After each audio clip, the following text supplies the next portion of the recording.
छात्रों, हम आपके लिए टीजीटी फिजिक्स की क्लास लेकर आए हैं और ये इसकी दूसरी क्लास है। टॉपिक है मापन तथा शुद्ध गति। इसमें आप देखिए वेक्टर विश्लेषण। वेक्टर विश्लेषण क्या होता है? अदिश। अदिश क्या है?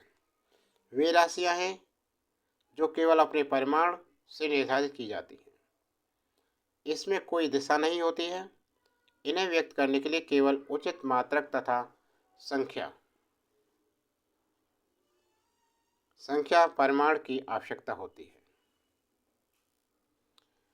अदिश राशियों के कुछ उदाहरण हैं: द्रव्यमान, समय, दूरी, ऊर्जा, सभी प्रकार की गतिज ऊर्जा, स्थितिज ऊर्जा, ठीक है ना, ऐसे शक्ति, ताप, आवेश, धारा, विभव, आकृति, घनत्व, आयतन आदि। ये क्या है? अदिश राशि। सदिश राशि देखिए, ये वे राशियां हैं जिनके निर्धारण के लिए परिमाण और दिशा दोनों की आवश्यकता होती है। किसी वेक्टर सदिश राशि का मापांक एक धनात्मक संख्या होती है जो उस वेक्टर परिमाण को व्यक्त करते हैं। उदाहरण हैं इसके सदिश राशि के: विस्थापन, त्वरण, बल, वेग, संवेग, आवेग, विद्युत अथवा चुंबकीय क्षेत्रों की तीव्रता आदि सदिश राशि। अब देखिए, वेक्टर ए के परिमाण को मॉड से ए से व्यक्त करते हैं। एकांक वेक्टर को कैसे लिखेंगे? एकांक परिमाण के वेक्टर को एकांक वेक्टर कहते हैं। ए कैप बराबर ए वेक्टर अपॉन मॉड ए। शून्य वेक्टर, ऐसे वेक्टर को जिसका परिमाण शून्य होता है शून्य वेक्टर कहते हैं। समतलीय वेक्टर क्या होते हैं? देखिए, तीन या अधिक ऐसे वेक्टर जो एक ही तल में स्थित होते हैं समतलीय वेक्टर कहलाते हैं। लंबवत वेक्टर परस्पर लंबवत होते हैं। समांतर वेक्टर एक ही दिशा में कार्य करते हैं। वेक्टर को समांतर विस्थापन देकर उसका मूल बिंदु बदल देने से उसके मान में अंतर नहीं आता है। किसी वेक्टर को एक धनात्मक अदिश राशि या संख्या से गुणा करने पर उसके परिमाण में उतने ही गुनी वृद्धि हो जाती है, परंतु दिशा वही रहती है। उपर्युक्त गुणन में यदि अदिश राशि ऋणात्मक हो तो परिमाण तो उतने ही गुना बढ़ जाता है, परंतु वेक्टर की दिशा परिवर्तित या विपरीत हो जाती है। वेक्टर त्रिभुज के नियम और बहुभुज के नियम द्वारा जोड़े जाते हैं। जोड़ते समय वेक्टर एक के पीछे एक इस प्रकार समायोजित किया जाते हैं कि उनके वेक्टर की पुच्छ पिछले वेक्टर के वर्णाग्र से मिले। तदंतर प्रथम वेक्टर की पूंछ को अंतिम वेक्टर के वर्णाग्र से मिलाने वाले वेक्टर समस्त वेक्टरों के परिणामी को प्रदर्शित करते हैं। समांतर चतुर्भुज के नियमानुसार दो वेक्टरों को जोड़ा जा सकता है यदि दिए गए दो वेक्टरों को परिमाण तथा दिशा में समांतर चतुर्भुज की दो आसन्न भुजाओं द्वारा निरूपित किया जाए तो उभय मूल बिंदु से गुजरने वाला विकर्ण उनके योग का परिमाण तथा दिशा में व्यक्त करता है। अब देखिए, यदि दो वेक्टर P और Q, यदि दो वेक्टर P और Q है, दो वेक्टर P और Q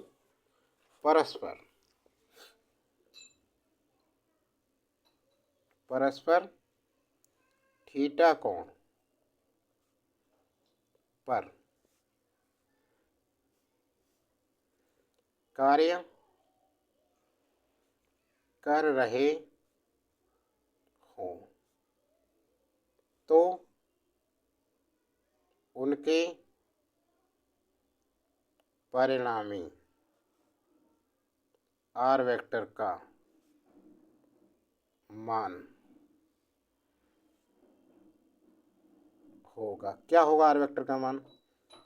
आर बराबर root p² plus q² plus 2pq cos theta. एवं आर द्वारा पी की दिशा में बनाएगा कोण अल्फा, एवं आर वेक्टर द्वारा पी वेक्टर की दिशा में बनाया गया कोण अल्फा। इसे कैसे लिखेंगे? टेन अल्फा बराबर Q sine theta upon P plus Q cos theta. ठीक है ना। वेक्टर संयोजन क्रम विनिमय भी होता है और साहचर्य भी होता है। दो वेक्टरों का अंतर त्रिभुज के नियम से ज्ञात कर सकते हैं। यह योग की भांति होगा, केवल दूसरे वेक्टर को उत्क्रमित करना होगा। दो वेक्टरों के अंतर का समांतर चतुर्भुज नियम। यदि दिए गए दो वेक्टरों को परिमाण तथा दिशा में किसी समांतर चतुर्भुज की दो आसन्न भुजाओं द्वारा निरूपित किया जाए तो उनका अंतर उनके उभय मूल बिंदु से न गुजरने वाले उस विकर्ण द्वारा व्यक्त होगा जो दूसरे वेक्टर के शीर्ष से पहले वेक्टर के शीर्ष की ओर कार्य करता है। दो वेक्टरों का योग सदैव एक वेक्टर होता है। वेक्टर अंतर सहचर भी होता है परंतु क्रम विनिमय नहीं। वेक्टर अंतर सहचर होता है परंतु क्रम विनिमय नहीं। लंबवत एकांक सदिशों के पदों में किसी वेक्टर ए वेक्टर को निम्नलिखित प्रकार से लिख सकते हैं। देखो इसे लिख सकते हैं हम लंबवत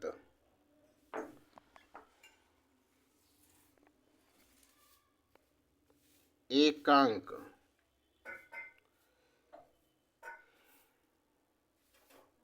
सदिशों के पदों में किसी वेक्टर ए को निम्नलिखित प्रकार लिखा जा सकता है। ए वेक्टर बराबर ए एक्स आई कैप प्लस ए वाई जे कैप प्लस ए जेड के कैप,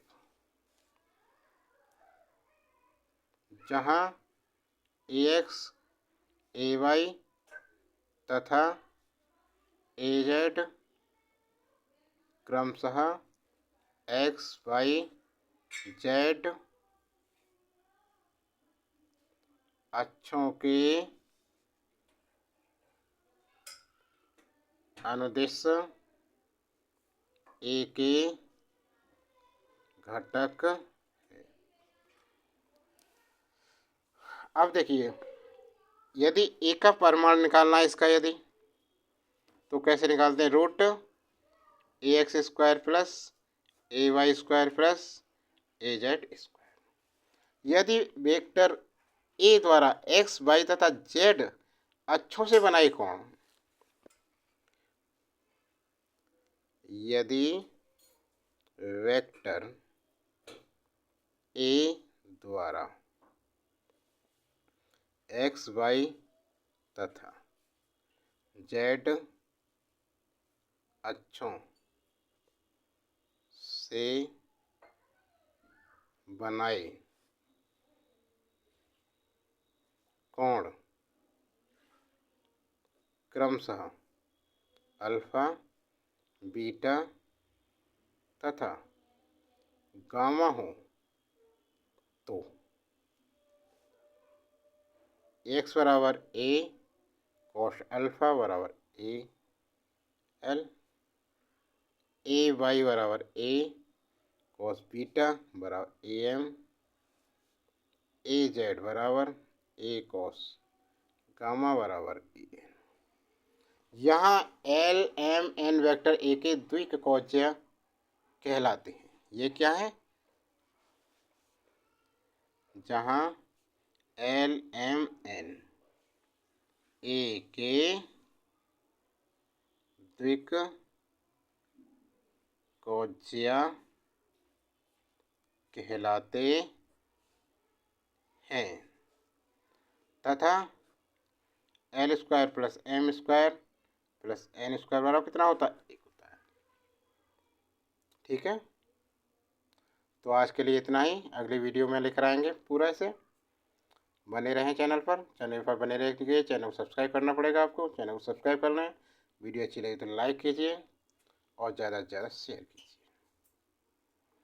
कमेंट बॉक्स में अपने सुझाव जरूर लिखें।